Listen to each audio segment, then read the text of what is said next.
उन्होंने जाते जाते एक अभद्र यहाँ पर लक्षण के दर्शन दिए। It is only a misogynistic man. दोस्तों बहुत बहुत स्वागत करता हूं आप सभी का। लगता है राहुल गांधी की राजनीति में अब दुश्मन बहुत कम बचे हैं। दोस्तों मैं ऐसा इसलिए कह रहा हूं क्योंकि स्मृति ईरानी भी अब राहुल गांधी की मुरीद हो गई है। ऐसा लगता है कि वो बीजेपी में सिर्फ एक्टिंग ही कर रही थी, अंदर से वो कांग्रेसी हैं। ऐसा मैं क्यों कह रहा हूं? आज मैं आपको दो वीडियो दिखाने जा रहा हूं जिसमें स्मृति ईरानी ने सच कबूल किया है। वो सच जो देश जानना चाह रहा है, वो सच जिसके बारे में देश की जनता लगातार बात करती रही है। दोस्तों क्या आप सभी को मालूम है कि जो स्मृति ईरानी के पिता हैं वो कांग्रेसी थे, मतलब हैं, अभी भी कांग्रेस में हैं। ये बात मुझे नहीं पता थी। ये बात खुद आज स्मृति ईरानी ने देश को बताया कि उनके पिता जो हैं वो कांग्रेसी हैं, कांग्रेसी। अब मुझे ये नहीं समझ में आ रहा है कि इतने दिनों तक ये बीजेपी में थी तो इन्होंने अपने पिताजी की जो विचारधारा थी उसे बदला क्यों नहीं? बीजेपी में क्यों नहीं लाई? बीजेपी नेता क्यों नहीं बने उनके पिताजी? इतने कर्मठ कांग्रेसी कैसे निकल गए स्मृति जी के पिताजी? कहा तो ये जा रहा है कि अंदर से स्मृति भी कांग्रेसी थी लेकिन एक्टिंग कर रही थी बीजेपी में, ऐसा कहा जा रहा है। एक वीडियो दोस्तों मैं आपको दिखाने जा रहा हूं जिसमें स्मृति ईरानी साफ तौर से कबूल कर रही हैं कि उनके जो पिताजी हैं वो कांग्रेसी थे, कांग्रेस में हैं अभी भी। देखिए जरा। आपका लाइफ में सबसे बड़ा क्रिटिक कौन है? पिताजी कांग्रेस से थे, हैं आज भी। पिताजी कांग्रेस से थे। पिताजी कांग्रेस महासंघी। तो स्मृति ईरानी खुद अपने घर वालों को पूरी तरीके से भाजपाई नहीं बना पाई और ये जो वीडियो मैंने आपको दिखाया है सोशल मीडिया पर बड़ा ही तेजी से वायरल है। एक और वीडियो मैं आपको दिखाने जा रहा हूं और ये वीडियो आपको दिल थाम कर देखना चाहिए क्योंकि वो स्मृति ईरानी जो राजनीतिक रूप से राहुल गांधी की प्रतिद्वंदी थी, अचानक राहुल गांधी को देश का सिस्टम बता रही हैं। आखिर ये हृदय परिवर्तन अचानक स्मृति ईरानी का कैसे हुआ, ये बड़ा सवाल है। वो स्मृति ईरानी जो लगातार राहुल गांधी को टारगेट करती थी, राहुल गांधी पर हमला बोलने से नहीं चूकती थी। जैसे आज कंगना राहुल गांधी पर अटैक करती है वैसे स्मृति ईरानी राहुल गांधी पर अटैक करती थी। लेकिन अचानक ऐसा क्या हुआ कि स्मृति अब राहुल गांधी की मुरीद होती हुई नजर आ रही है। एक टीवी चैनल में इंटरव्यू के दौरान स्मृति ईरानी ने राहुल गांधी को देश का सिस्टम बता दिया और कहा कि जो लोग राहुल गांधी को हल्के में ले रहे हैं, खासतौर से अर्नव जैसे लोग, गोदी मीडिया के जो चाटुकार पत्रकार हैं, वो लोग, उन्हें राहुल गांधी को अब सीरियसली लेना शुरू कर देना चाहिए क्योंकि राहुल गांधी अब देश के सिस्टम बन चुके हैं, कहीं ना कहीं वो देश चला रहे हैं, ऐसा कहना है शायद स्मृति का। देखिए दोस्तों ये वीडियो। तो मैं कह रहा हूं कि उन्होंने कहा जिस दिन मेरा जन्म हुआ, हमारा जन्म किसी घर में होता है, किसी कम्युनिटी समाज में होते, वो कहते हैं जिस दिन मेरा जन्म हुआ मैं सिस्टम में जन्म हुई है मेरी।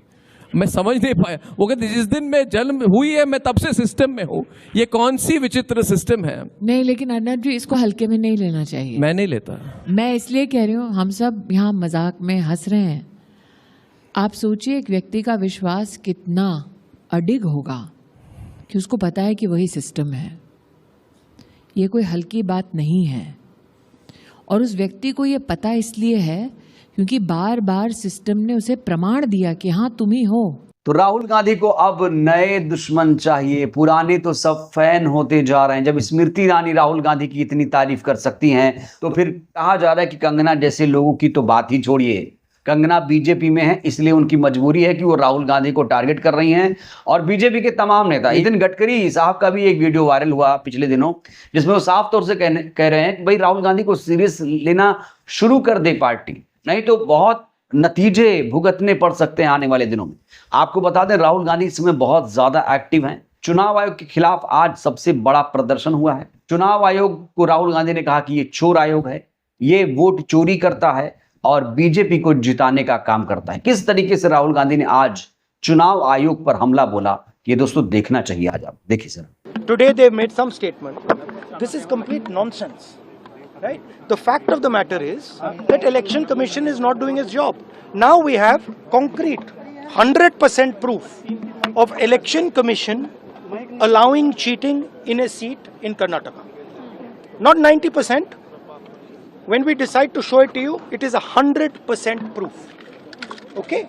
And we just looked at one constituency and we found this.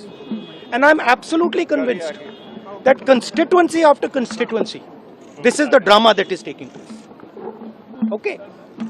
Thousands and thousands of new voters. New voters. How old are they? 50, 45, 60, 65. New voters. Thousands and thousands and thousands one constituency. Karnataka की जिस Yes. constituency की आप And this is one thing, right? Voter deletion, voter addition. New voters who are 18, who are way above 18. So we have caught them. Okay, and I want to send a message to Election Commission. Yes, sir. If you think you're going to get away with this, if your officers think you're going to get away with this, you're mistaken. You're not going to get away with it. Because we are तो ये अब तक का सबसे बड़ा attack है चुनाव आयोग पर कि लोकतंत्र और संविधान को बर्बाद करने की कोशिश करने वाले बख्शे नहीं जाएंगे। राहुल गांधी के इस बयान के कई सारे मतलब मायने निकाले जा रहे हैं। राहुल गांधी का कॉन्फिडेंस बहुत ज्यादा इस समय बढ़ा हुआ है और आप सभी को पता है कि 17 सितंबर की तारीख आने वाली है और बीजेपी में इस्तीफों का दौर शुरू हो गया है। जो उपराष्ट्रपति धनखड़ हैं उन्होंने इस्तीफा दे दिया है और कहा जा रहा है कि अब अगला नंबर मोदी जी का है, उन्हें भी 17 सितंबर को इस्तीफा देना पड़ेगा क्योंकि वो 75 वर्ष के हो जाएंगे, ऐसा नियम भाजपा में है। मार्गदर्शन मंडल में उन्हें भेजने की तैयारी की जा रही है। अब हमें इंतजार करना पड़ेगा 17 सितंबर का जब मोदी 75 वर्ष के हो जाएंगे।